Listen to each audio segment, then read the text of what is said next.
From the southeastern corner of western North Carolina, this is Folklore.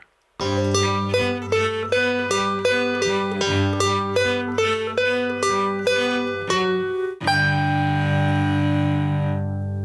your host, James Hernician. I've invited all 5 candidates for the 3 County Board of Commissioner seats to sit down for an interview. Only 2 have accepted so far, but I'm recording this episode a month before the election, so there's still time for the holdouts to change their mind. I hope this talk with Ray Gasperson helps nudge them in that direction. Although Ray's not an incumbent, he has more experience on the board than any of the current members. 12 years. He was first elected way back in 2008 as part of a Democrat wave, but the shift in the county since then toward national politics, remember 2/3 of the county voted for Donald Trump in 2020, left him without his seat. No candidate for commissioner that year got more than 27% of the vote, but Ray only managed 22%, and that wasn't enough to keep him on board. He wants back in, and he's one of just 2 Democratic Party candidates on the ballot. Andy Millard is the other. I sat down earlier this month with Ray in a house that his son is building next door to the farm Ray has been running in Green Creek for 20 years. Ray Gasperson, thanks so much for joining the podcast. Thank you, James. I've really enjoyed your prior podcasts, especially the ones for the school board candidates. They've been excellent. Well, I hope they've made a contribution of some merit to the campaign. Well, I'm sure they have, and I sure hope there's a lot of citizens of this county who listen to those and will listen to these that you're having with commissioner candidates. All right, well, let's get to it then. The opening question is really kind of an open-ended one.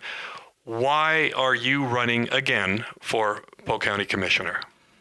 Well, I'm running again because I really think I have a good chance to win this time. I've won 4 of my past 5 elections. The last one, I was not successful. However, 2 years ago, I actually had the highest vote totals I'd ever had. And interestingly, I had a lot of obvious Republican voters who came down ballot and voted for me.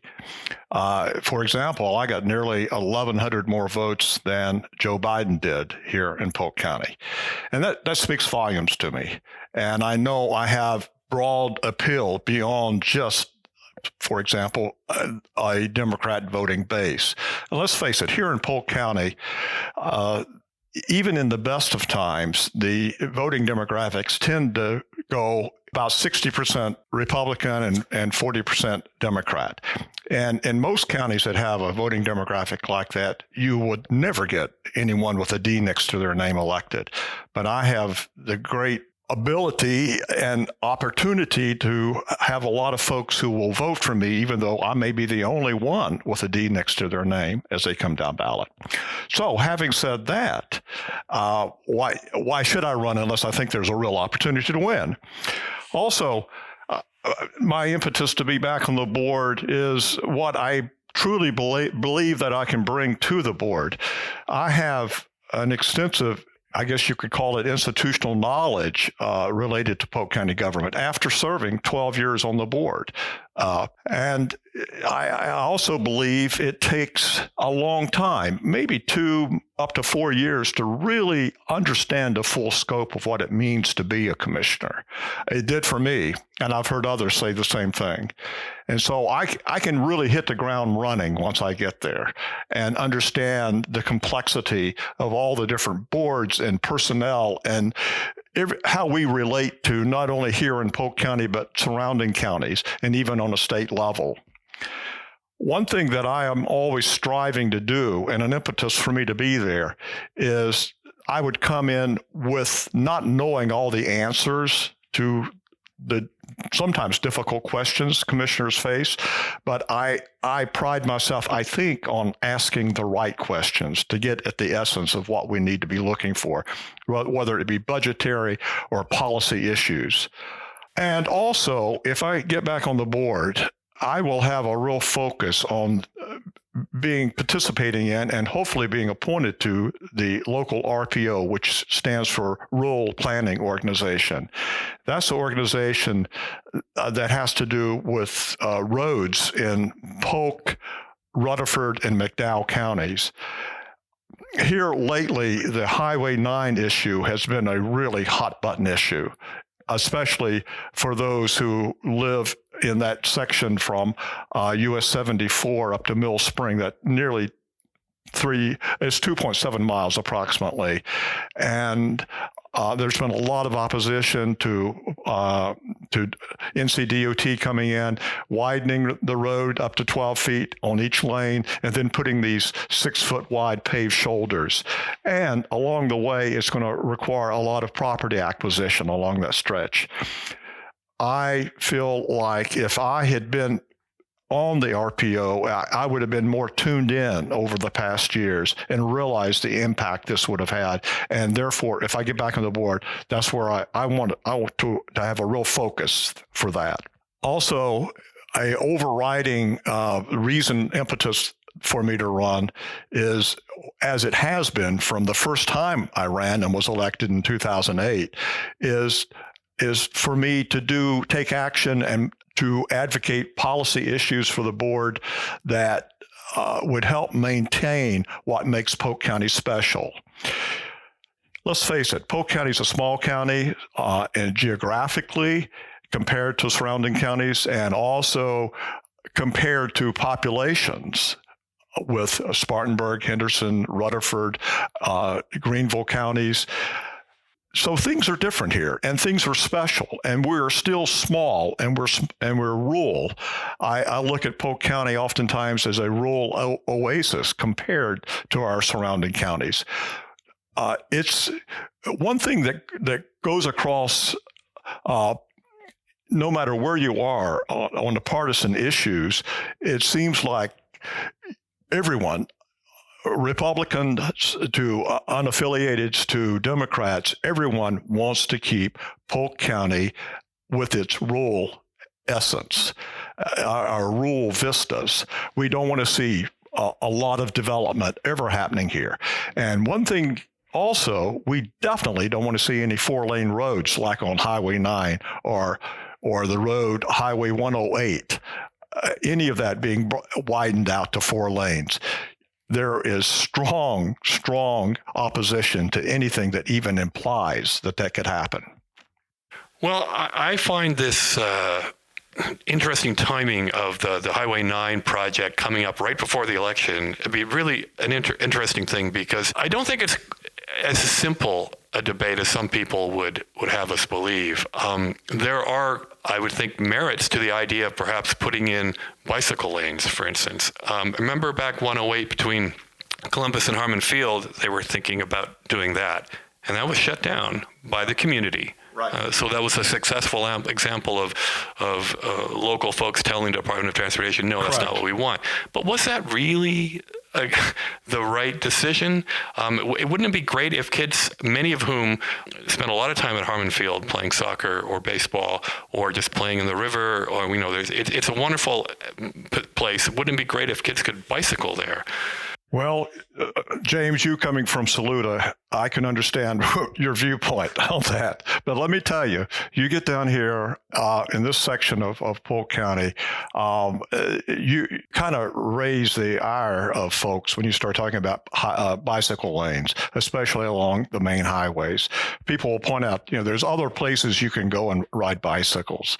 So I'm not going to be advocating that right now. I think that's going down a road that you will get strong opposition. Oh, I know I would. I just think it's an interesting issue, because the future of transportation, for the next many decades, is actually going to be in flux. We're going to be talking about not just changing from gas-powered cars to electric cars, but changing the way in which we get around, or how much we need to get around, how many people are going to be working from home rather than commuting. And so I do think it's probably a good idea to focus on these issues, and it's not a bad thing that a road widening project should come up during an election campaign, because it is going to give us a chance to talk about these things. Well, it sure has, and I'll tell you that my position right now with Highway 9 is, I think it's. I like actually the way it is. It's not to say there's not some small improvements needed here and there, especially like turning lanes up there at Polk Central School. Yet One thing that concerns me greatly about the road widening and putting paved shoulders is the way I like to describe it is rural gentrification. The last thing we want to see is gentrification of our rural areas here in Polk County. People really like what we have here, and I'm finding strong opposition from not only obviously folks who identify as Republican, but also those who are Democrats. I mean, I went to the last two Democrat breakfasts that we had early, and everybody in the room would sign the petition in opposition to it. So you're getting a broad spectrum of folks here in the county who feel the same way about Highway 9 in particular, and likewise when the Highway 108 issue came up. But is it fair to say that it is a little bit trickier than just simply saying leave it alone? Because as you point out, there are improvements that could be made to improve safety and to make it just easier to get around. True. And having the rumble strips on the roads, that is a great, accident rates have really diminished after that. It's amazing what something like that does. And then they've improved this intersection here at Sandy Plains and Highway 9 with the flashing lights, and it's a four-way stop. There used to be weekly accidents there before they did that. So there are things that DOT needs to do, and to maintain our roads and keep them safe, and to do maybe an extra foot here or there on lane widening and making sure those rumble strips, they make a big difference. So don't do anything that changes the fundamental nature of the transportation corridor, but there are tweaks that can be made. Tweak it here and there for public safety issues. Well, here's a fun question. What do you think of roundabouts? Well, roundabouts, some people really hate them. I think they actually can be really great in terms of improving traffic safety. I was thinking maybe we should have it here at the Sandy Plains, but you know what? After they've done this four-way stop, it's really proving to be working very well. I don't mind the roundabouts there in Columbus. I think they work well. They keep traffic flowing, and one thing's for sure, nobody can drive through a roundabout at 60 miles an hour. It's true. My thoughts on roundabouts, based on the fact that I spent a fair bit of time in the British Islands driving there, and they're great. Yeah, you get if everyone knows how to use them properly. That's the key. Yeah. Hendersonville, they have had lots of debates about putting roundabouts. And a lot of people seem to like them. Not like them because it's change. It's change, and it's new, and it's a little weird. And, right. But there are probably places like where 74 and 108 cross. You're trying to get to the school every morning. We maybe could use one there. I don't know. Perhaps. Yeah. Perhaps. For me, it's just been kind of like a signal of whether or not you're open to change or you're just opposed to it on principle. We live in a county of folks who are basically rather conservative on many areas, from financial to just frankly change in general. And sometimes that's a very positive thing. If you've got a good quality of life, you should stand up for. Correct. And we do here in Polk.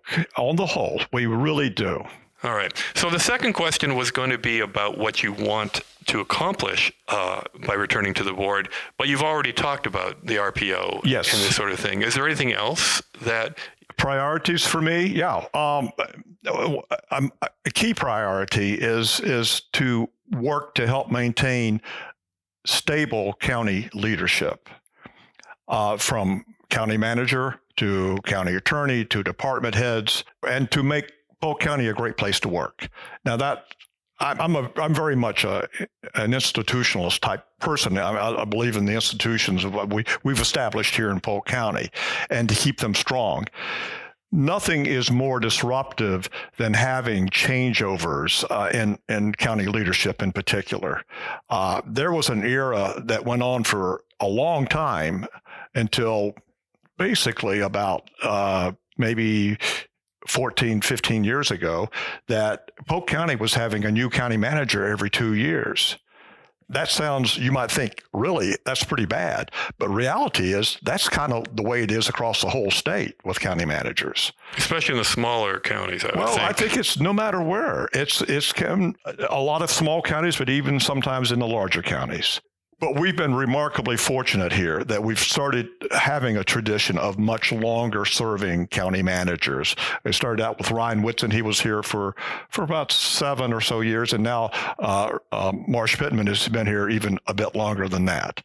And Marsh has grown into a really great county manager. I support him very much. It is interesting. When he was first given the job, I think there was a lot of skepticism. There was.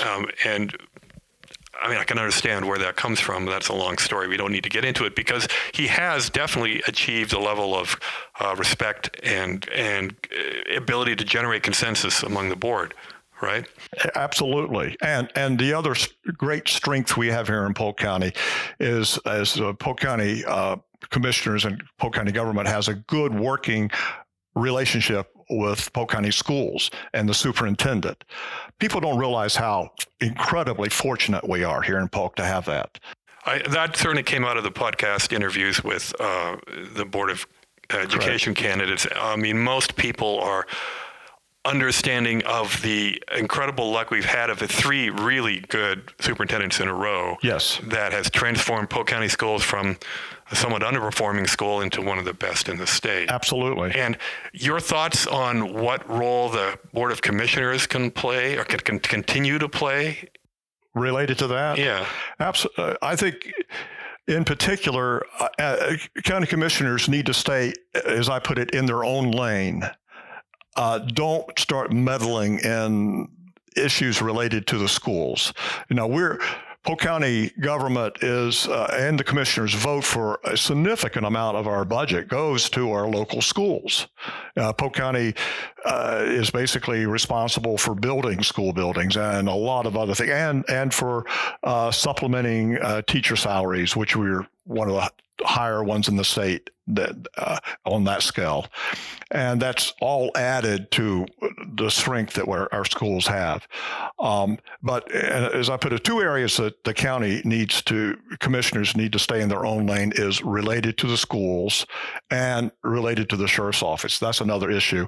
For example, several months ago, when there was talk of making the school board races partisan, I mean, that gave me a strong reason to go to the next meeting, which I got up and spoke in opposition to that idea. I think it's a great strength we have in the county that they're still nonpartisan. And they backed off, but I thought they kind of got a bit out of their lane when they did that. Well, yeah, I mean, I was fascinated by that whole thing because it was, and can lead us into the last part of the interview, which is to talk about the nature of partisanship in local elections. And because Board of Education is ostensibly not partisan, and it's officially not partisan. We've had a long period of time of the schools getting better and the schools achieving remarkable success compared to other districts in the state. So why would you want to fiddle with what was going on?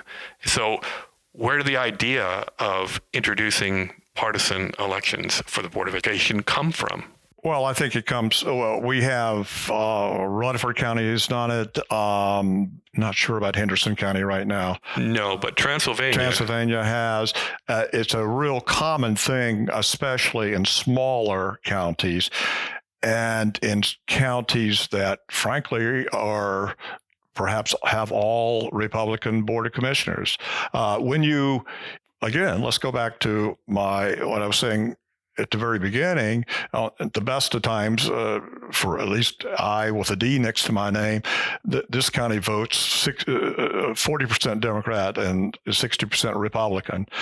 If you make the school board races partisan, and then you could only run as if unaffiliated could not run. Then they would have to declare one of they could, but they'd have to get enough signatures. Well, actually, I want to talk about that because the ostensible argument I heard for basically people saying, "Okay, never mind, we're not going to do that," is because it was pointed out to the Board of Commissioners that if you tried to run as unaffiliated, the number of signatures you'd need to qualify for the ballot was extraordinarily high. Yeah, it's a real effort, a huge effort. You basically have to run an entire campaign for several months just to get on the ballot, and then Correct. And that would mean several members of the board who are incumbents and unaffiliated would suddenly find themselves in it. They'd have to declare one way or the other, frankly. Or do the near impossible or do the near impossible. And then it would give, frankly, the edge to anyone who runs as a Republican, because a lot of folks will walk in there, and if they're voting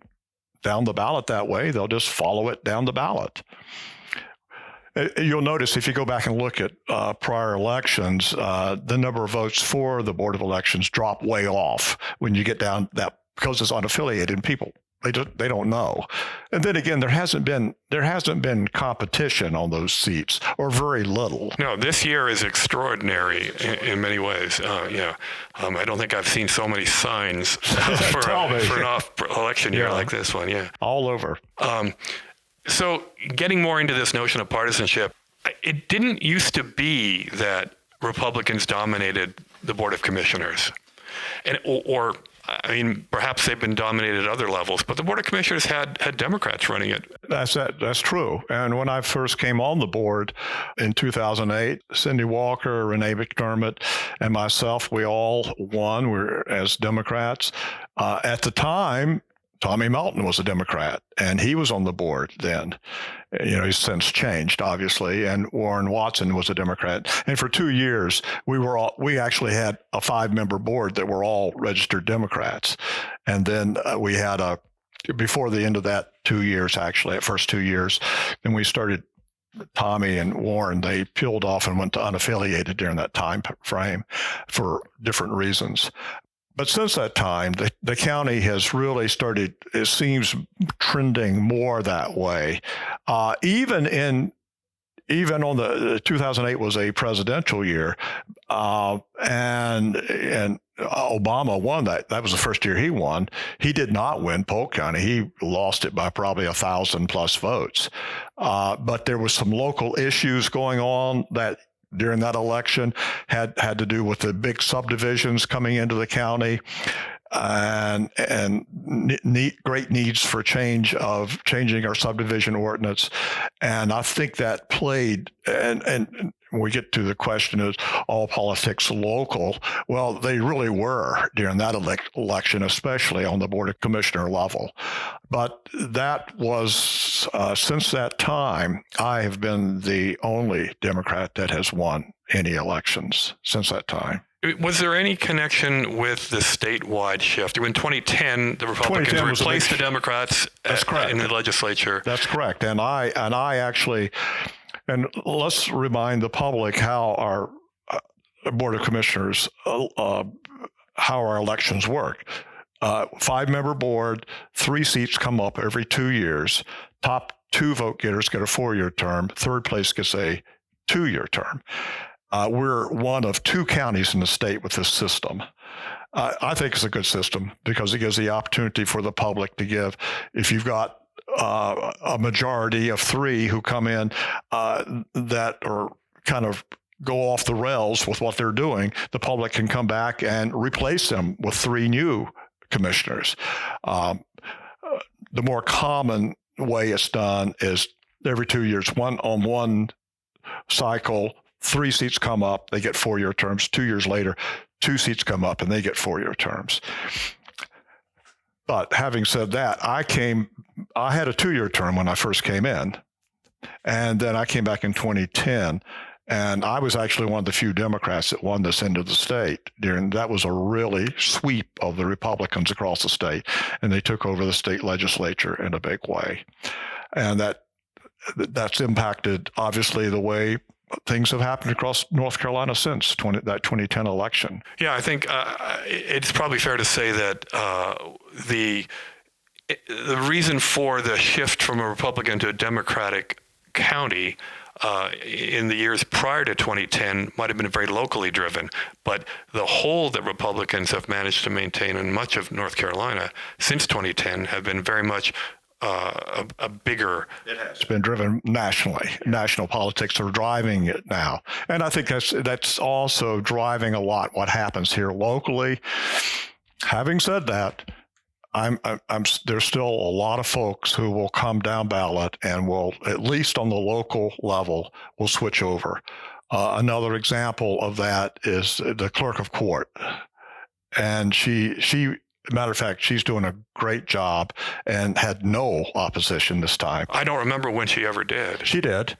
Yeah, I can give you that story too. Okay. The first time she had to run in an election, it was interesting, and well, people probably know this. I mean, I grew up in Canada, and the notion of having a clerk of courts being elected position is just a little bit odd to Canadians. Having a sheriff being elected is an unusual thing for a lot of people who didn't grow up in this country. But I support that. I think we need to have elected sheriffs. Well, I've certainly changed my mind about a few things about American politics since living here, and there are benefits that I didn't consider. I'm still not sold on the notion of a partisan sheriff, especially when national issues or statewide issues are so dominant. It seems unfortunate that national political trends can influence the choice of a sheriff who really needs to be neutral and independent. And but that's for a whole nother podcast, and maybe I can get Tim Wright to sit down and talk about that. Perhaps you can, but I think the Board of Commissioners in its relationship with the Sheriff's Office is we provide the funding, and we need to try to stay out of telling the sheriff how to do his job. Kind of like the Board of Education. You supply the capital for the buildings, but the curriculum is really, that's for the state board and the local board to take care of. Exactly. And then the sheriff is responsible to the citizens of this county. And if the sheriff's doing a great job, they're going to get reelected regardless of their partisanship. I mean, there's good examples across the state where I can think of one not too far away. It's a strong Republican county, but they keep re-electing a Democrat sheriff, for example. But so at least people will go down ballot and will look locally still enough to make a difference.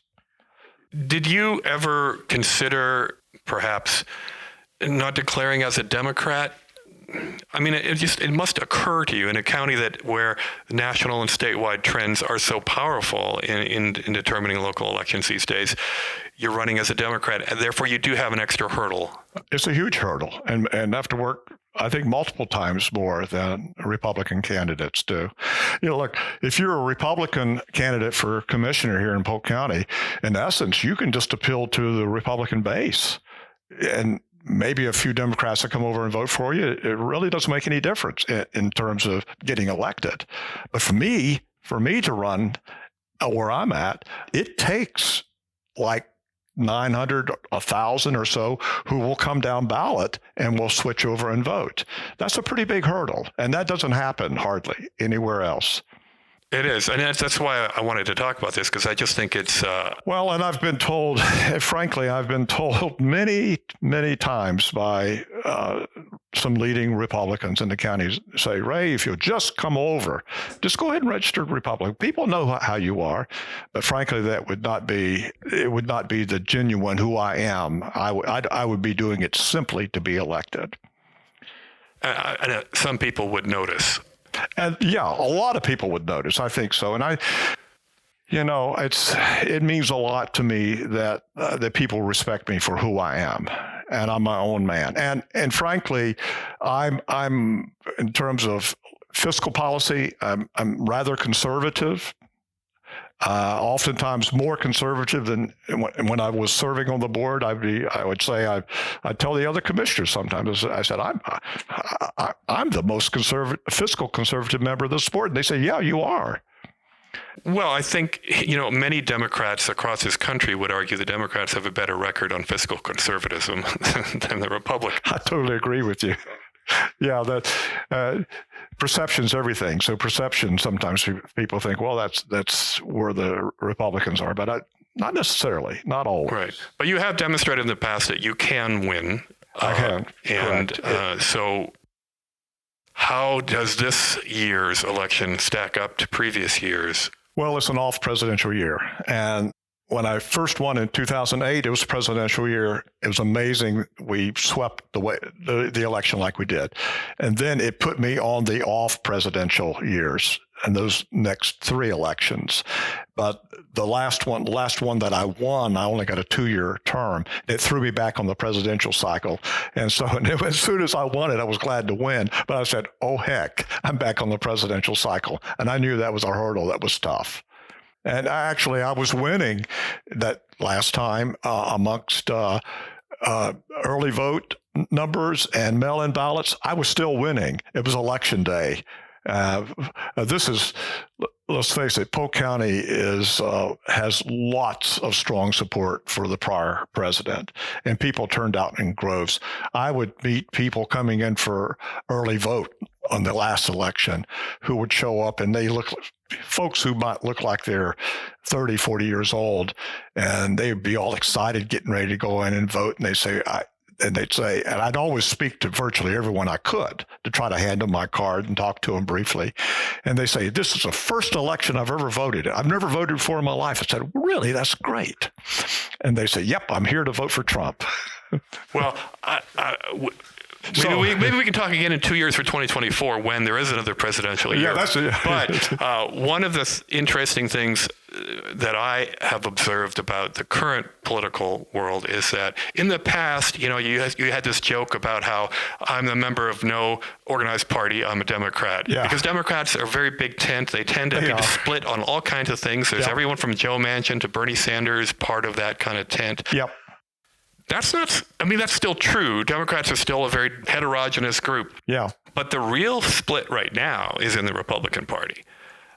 It appears, yeah. And it is really going to be interesting to see where the Republican Party goes nationally as we get closer to 2024. Yeah. Because there's all these wild cards in play, like does Donald Trump end up he may as a felon, or we don't know. We don't know. No, yeah. But he may be running again. But in Polk County, I also notice a bit of a split because the people running the party itself, the Polk County Republican Party, is not the same people who are actually getting elected. Exactly, it's a different group of people. It is, and I'm curious about how that happened. Now, that's not a question for you because you're not a Republican, but does it present an opportunity for Democrats to say, hey, we're a little bit more consistent. We are a little bit more true to our principles, and we've kind of figured it out. And certainly Joe Biden for the last couple of years has done an extraordinary amount as a president. I think even Republicans would agree he's done an extraordinary amount. They may not agree with what he's done, right, but he's been in a very, very accomplished president in just a couple of years. Is that a sellable message? I would think it'd be sellable if perhaps we had a more vibrant local press, for example. If you had folks come together like they have for the Highway 9 issue. I mean, that has really drawn people like none other. At the meeting up here with DOT recently, there was well over 300 people showed up wearing their orange shirts. And so, I mean, that message got out. But on the whole, most people live busy lives, and you're just not getting through all that, I don't think. When I was first elected, we still had the Tryon Daily Bulletin. It's still the only newspaper we have here, and I still subscribe to it and read it every time it comes out. A lot of people have dropped subscribing, I hear, and that's unfortunate. But there was, frankly, more reporting of local issues in 2008, and when Jeff Bird was still the owner and editor of the paper. Well, that was back when local newspapers had a viable business model. They did. And it was working. It was still working here. They would write local editorials here, and all that helped. The local population likes to pick up a paper and it have an editorial, and I'm convinced. They sometimes just wish to have some guidance or to look at different opinions. They may not agree with it, but it's become oftentimes far too generic. Well, just this morning, I got a notice, I think it was on Facebook, that the county government, Polk Schools and Polk Sports are going to start sending out a regular joint newsletter discussing those things that they think are worthy of drawing to Polk County citizens' attention. So it's obviously an attempt to fill a void. Yes. But it's not, disinterested, objective, or neutral journalism. It's just notices about things that the government thinks is interesting. Correct. I don't think there's a role for the Polk County commissioners in changing the journalistic landscape. No, I totally agree with that. And there's been some attempts in the past that when I was on the board, where I vehemently opposed commissioners taking a more active role and putting out what looked like perhaps a news story to the public. Because I said that's self-promotion, and that's very inappropriate. Certainly, totalitarian countries are very good at that sort of thing. They are. Yes, and we don't want to go down that road. Right. All right, I think we've covered just about everything that I hope to cover in these interviews. Is there anything else you want to leave voters with?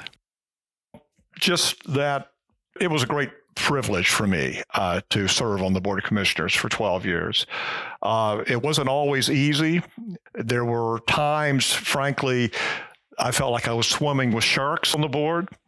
The current commissioners that are there now, I got along with just fine. I didn't have that issue, but there was prior years when I did. So it's not an easy job, but it's one that I have a real passion for. Perhaps it's part of my DNA. All right. Well, thanks so much for finding the time, and good luck. Thanks. That was the first of what I hope will be several episodes devoted to candidates for the Polk County Board of Commissioners.